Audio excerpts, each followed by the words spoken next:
ಮಧ್ವರಾಜ್ ಪ್ರಾಣಿ ಆರೈಕೆ trust Malpe, world wide veterinary service India, ಪ್ರೋಡೋ ಫೌಂಡೇಶನ್, ರೋಟರಿ ಕ್ಲಬ್ ಹಾಗೂ ಇನ್ನರ್ ವೀಲ್ ಕ್ಲಬ್ ಆಶ್ರಯದಲ್ಲಿ ಬೈಂದೂರು ತಾಲೂಕಿನಲ್ಲೇ ಪ್ರಪ್ರಥಮ ಬಾರಿಗೆ ರೋಟರಿ ಸಮುದಾಯ ಭವನದಲ್ಲಿ 5 ದಿನಗಳ ಕಾಲ ದೇಶಿ ತಳಿಯ ಸಾಕು ನಾಯಿಗಳ ಸಂತಾನ ಶಕ್ತಿ ಹರಣ ಚಿಕಿತ್ಸಾ ಉಚಿತ ಶಿಬಿರ ನಡೆಯುತ್ತಿದೆ. ಈ ಸಂದರ್ಭ ಭೇಟಿ ನೀಡಿದ ಬೈಂದೂರು ಶಾಸಕರಾದ ಶ್ರೀಯುತ ಗುರುರಾಜ್ ಶೆಟ್ಟಿ ಗಂಟಿಹೊಳಿಯವರು ಸಂತಾನಹರಣ ಚಿಕಿತ್ಸೆಯ ಪದ್ಧತಿಯ ಬಗ್ಗೆ ಎಲ್ಲ ಸಂಪೂರ್ಣ ಮಾಹಿತಿಯಿಂದ ಆಯೋಜಕರು ಹಾಗೂ ಸಂಯೋಜಕರಿಂದ ಪಡೆದುಕೊಂಡರು. ನಂತರ ಮಾಧ್ಯಮದವರೊಂದಿಗೆ ಮಾತನಾಡಿ, ಸಮಾಜದಲ್ಲಿ ಸಾಕು ಪ್ರಾಣಿಗಳ ಆರೈಕೆಯ ಜೊತೆಗೆ ಸಾರ್ವಜನಿಕ ಆರೋಗ್ಯಕ್ಕೂ ಇದು ಸಹಾಯಕವಾಗಲಿದೆ ಎಂದು ಪ್ರಶಂಸಿಸಿದರು. ಈ ಹೊತ್ತಿನ ಈ ಸದ್ಯದ ಪ್ರಸಂಗದಲ್ಲಿ ಸದ್ಯದ ದಿನಗಳಲ್ಲಿ ಇದು ತುಂಬಾ ಇಂಪಾರ್ಟೆಂಟ್ ಕಾರ್ಯಕ್ರಮ. ನಾವು ಇತ್ತೀಚೆ ವೈರಲ್ 2 ಸಬ್ಜೆಕ್ಟ್ ನೋಡ್ತಾ ಇದ್ದೇವೆ. ಒಂದು, ನಾಯಿಗಳು ಮಕ್ಕಳಿಗೋ ಮನುಷ್ಯರಿಗೋ ಅಟ್ಯಾಕ್ ಮಾಡೋದು, ಎಲ್ಲಿ ನೋಡಿದ್ರು ಅದರ ವಿಡಿಯೋಗಳ ಅಟ್ಯಾಕ್ ನೋಡ್ತಾ ಇದ್ದೇವೆ. ಇನ್ನೊಂದು, ಯಾರೋ ಬೀದಿ ನಾಯಿಗಳಿಗೆ ಹೋಗಿ ಫುಡ್ ಹಾಕ್ತಾನೆ, ಅವನಿಗೆ ಹೊಡಿತಾ ಇದ್ದಾರೆ, ಅವನಿಗೆ ಅಟ್ಯಾಕ್ ಮಾಡ್ತಾ ಇದ್ದಾರೆ. ಈ 2 ವಿಷಯ ನೋಡ್ತಿದ್ದೇವೆ. ಆದ್ರೆ ಇಲ್ಲಿ ನಮ್ಮ ಜೊತೆಗೆ ಯಾರು ತನ್ವೀರ್ ಅಂತಿದ್ದಾರೆ, ಆಮೇಲೆ ಪ್ರಿಯಾಂಕಾ ಮೇಡಮ್ ಅಂತ ದಂಪತಿಗಳು ಯಾರಿದ್ದಾರೆ, ಮುಂಬೈಯವರು, ಇಲ್ಲೇ ದೊಂಬೈಯಲ್ಲಿ ಜಾಗ ಎಲ್ಲ ತಗೊಂಡು ಸೆಟ್ಲ್ ಆಗಿದ್ದಾರೆ. ಅವ್ರದ್ದು ಆನ್ಲೈನ್ ಬಿಸ್ನೆಸ್ಗಳಿದೆ, ಮಾಡ್ತಿದ್ದಾರೆ. ಅವ್ರು ಹೇಳುವ ವರ್ಷನ್ ಕೇಳಿದ್ರೆ ನಿಮಗೆ ಪೂರ್ತಿ ಆಶ್ಚರ್ಯ ಆಗ್ತದೆ. ಯಾವುದೇ ನಾಯಿಗಳು ತನಗೆ ಮೊದಲು ಪೆಟ್ಟಾಗದೆ ಅಟ್ಯಾಕ್ ಮಾಡಲ್ಲ ಅವ್ರು ಹೇಳ್ತಾ ಇರೋದು. ಎರಡನೇದು, ನಾಯಿಗಳಿಗೆ ಫೀಡ್ ಮಾಡೋದು ತಪ್ಪಲ್ಲ, ಆದ್ರೆ ನೀವು ಎರಡೂ ರಾಂಗ್ ಹ್ಯಾಂಡಲ್ ಮಾಡ್ತಾ ಇರೋದ್ರಿಂದ ಹೀಗೆಲ್ಲ ಆಗ್ತಿದೆ ಅಂತಿದ್ದಾರೆ. ಮೊದಲನೇ ವಿಷಯ, ಸಂತಾನಹರಣ ಚಿಕಿತ್ಸೆ ಉದ್ದೇಶ ಏನು ಕೇಳಿದ್ರೆ, ನಾಯಿಗಳ ಸಂಖ್ಯೆ ಜಾಸ್ತಿ ಆಗ್ತಿದೆ. ತುಂಬಾ ಜನಕ್ಕೆ ನಾಯಿ ಸಾಕ್ಬೇಕು, ನಮ್ಮ ಮನೇಲಿ 2 ನಾಯಿ ಇರಬೇಕು, ಆದ್ರೆ ಅದ್ರ ಮರಿಗಳು ನಮಗೆ ಬೇಡ ಅಂತ.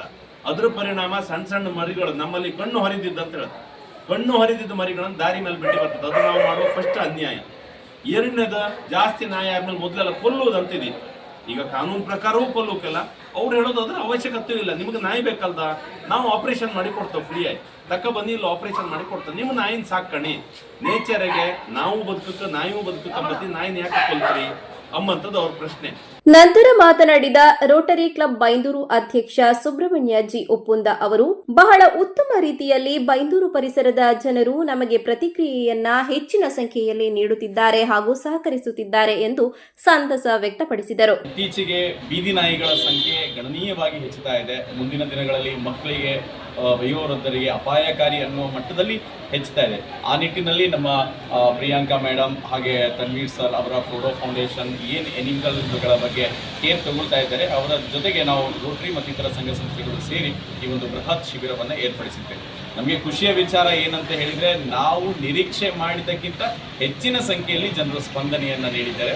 ಪ್ರತಿದಿನ ನಾವು 20 ನಾಯಿಗಳಿಗೆ ಆಪರೇಷನನ್ನು ಮಾಡಲಿಕ್ಕೆ ವ್ಯವಸ್ಥೆಯನ್ನು ಮಾಡ್ಕೊಂಡಿದ್ವಿ. ರೋಟರಿ ಭವನದಲ್ಲಿ ಆಪರೇಷನ್ ಥಿಯೇಟರನ್ನೇ ಕ್ರಿಯೇಟ್ ಮಾಡ್ಕೊಂಡಿದ್ವಿ.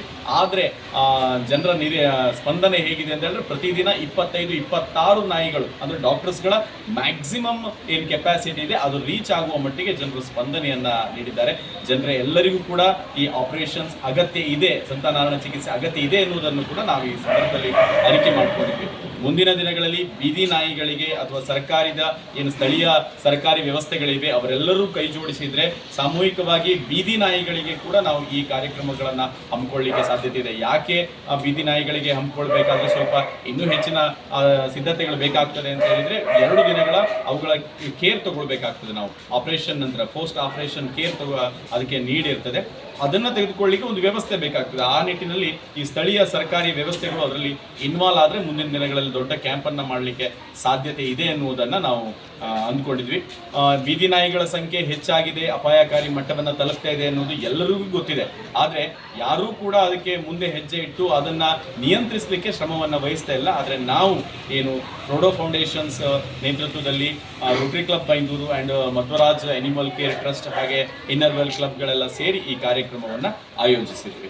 ಪ್ರೋಡೋ ಫೌಂಡೇಶನ್ ಮುಖ್ಯಸ್ಥೆ ಪ್ರಿಯಾಂಕಾ ಜನತಾಜ್ ಅವರು ಮಾತನಾಡಿ, ಬೈಂದೂರು ವಲಯದಲ್ಲಿ ಇದನ್ನ ಬಹಳ ಅತ್ಯುತ್ತಮವಾಗಿ ಪ್ರಪ್ರಥಮವಾಗಿ ಶಿಬಿರವನ್ನ ಆಯೋಜಿಸಿದ್ದರೂ ಸಹ ಅತ್ಯುತ್ತಮ ರೀತಿಯಲ್ಲಿ ನಮಗೆ ಸಹಕರಿಸುತ್ತಿದ್ದಾರೆ ಇಲ್ಲಿಯ ಜನಗಳು ಎಂದರು. The purpose is so that we can solve the problem from the first step. Most of the stray dogs that you see on the streets, they have been abandoned by pet owners, by their female dogs. They don't want the babies, they want the mother, they don't want the baby, so they abandon the dog.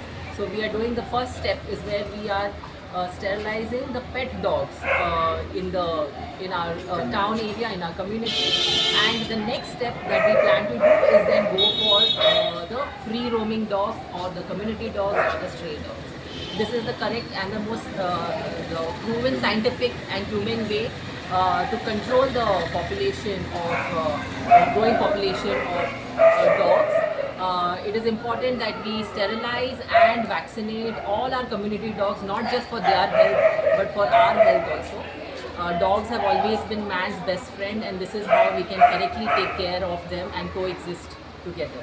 ಇನ್ನು ಧನ್ವೀರ್ ತಾಜ್ ಅವರು ಮಾತನಾಡಿ, ಇಂತಹ ಶಿಬಿರಗಳು ದೇಶಿ ತಳಿಯ ನಾಯಿಗಳ ಆರೋಗ್ಯ, ಸುರಕ್ಷತೆ ಹಾಗೂ ನಿಯಂತ್ರಿತ ವೃದ್ಧಿಗೆ ಸಹಕಾರಿಯಾಗುತ್ತಿವೆ ಎಂದು ತಿಳಿಸಿದರು.